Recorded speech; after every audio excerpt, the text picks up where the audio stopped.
Welcome to Copilot Podcasts. Imagine living in a home where three generations share not just space, but their entire lives together. In the Philippines, this isn't just a dream, it's reality for nearly 30% of households. And that number is actually growing. According to recent research from the Philippine Institute for Development Studies, we're seeing a significant shift away from the traditional nuclear family structure. Wait, really? That's fascinating. What's driving this change? Well, it's actually a complex mix of cultural values and practical necessities. The PDS study shows that many families are choosing to live together for both financial support and to maintain those strong family bonds. So it's not just about tradition anymore? Not at all. While cultural values play a huge role, it's also an adaptive strategy. Families are joining households to manage living expenses and provide mutual support. That makes so much sense.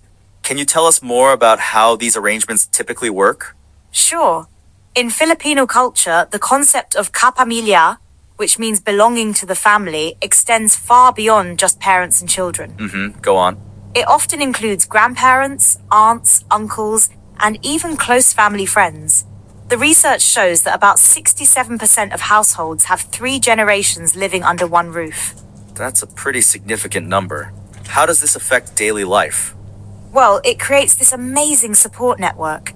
Cooking, childcare, and emotional support all flow freely between family members.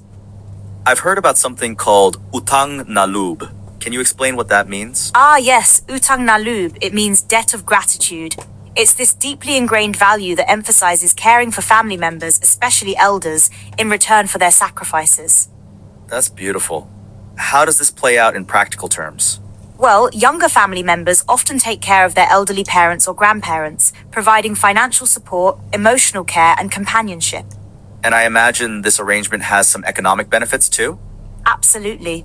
The PID study found that wealth and the likelihood of living in extended households are significantly linked. There's about a 6.5 percentage point increase for each unit increase in wealth estimates. That's interesting. So it's not just about necessity? No, and that's a common misconception. These arrangements often represent successful resource-sharing strategies. Let's talk about the role of grandparents in these households. Research shows that grandparents often play a crucial role in childcare and maintaining cultural traditions. They're like cultural stewards of the community. That must have such a positive impact on children growing up in these households. It does. Children benefit from the wisdom and experience of multiple generations, while also learning important cultural practices and values firsthand. But surely there must be some challenges too. Of course. Living in extended family arrangements can sometimes lead to conflicts over space, resources, and different generational perspectives. How do families typically handle these challenges? The research shows that successful extended families often develop strong communication systems and clear boundaries while maintaining flexibility. I've heard there's also an interesting connection to overseas workers. Can you elaborate on that? Yes, extended family networks often become crucial support systems when parents work overseas as OFWs, overseas Filipino workers. That must add another layer of complexity to family dynamics. It does.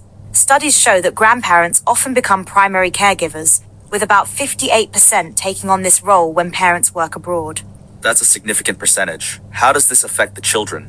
The impact varies. While there can be emotional challenges, having strong extended family support helps mitigate the effects of parental absence. Let's talk about how these arrangements affect the elderly family members.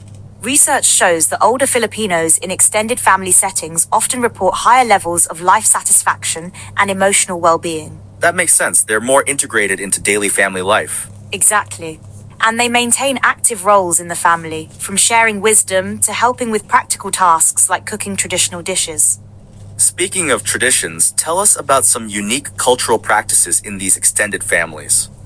One beautiful tradition is pagmamano, where younger family members show respect by taking an elder's hand and bringing it to their forehead for a blessing. That's such a lovely way to show respect across generations. And these traditions help reinforce the family bonds.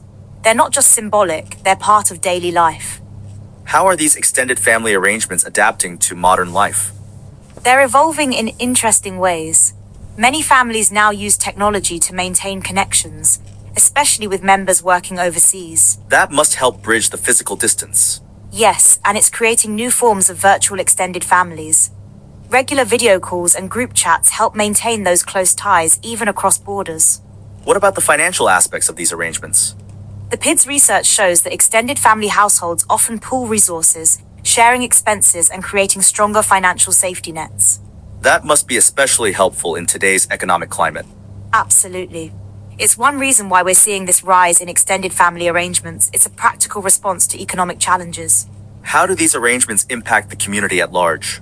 Research indicates that strong extended family networks often lead to more resilient communities with better social support systems. That's fascinating.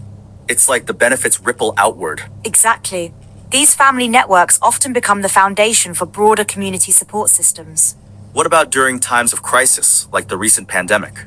Studies show that extended family networks proved invaluable during the pandemic, providing emotional support and practical help when formal systems were strained. That must have been a real testament to the strength of these family bonds. It really was. Many families reported that their extended family networks were crucial for survival during those challenging times. As we wrap up, what do you see as the future of extended family ties in the Philippines? The research suggests that extended family arrangements will continue to evolve and adapt, but remain a fundamental part of Filipino society. It seems like these bonds are both resilient and flexible. Yes, and that's their strength. They preserve cultural values while adapting to modern challenges. What's one final thought you'd like to leave our listeners with? Extended family ties in the Philippines aren't just about tradition. They're a dynamic, evolving system that continues to provide strength and support in an ever-changing world.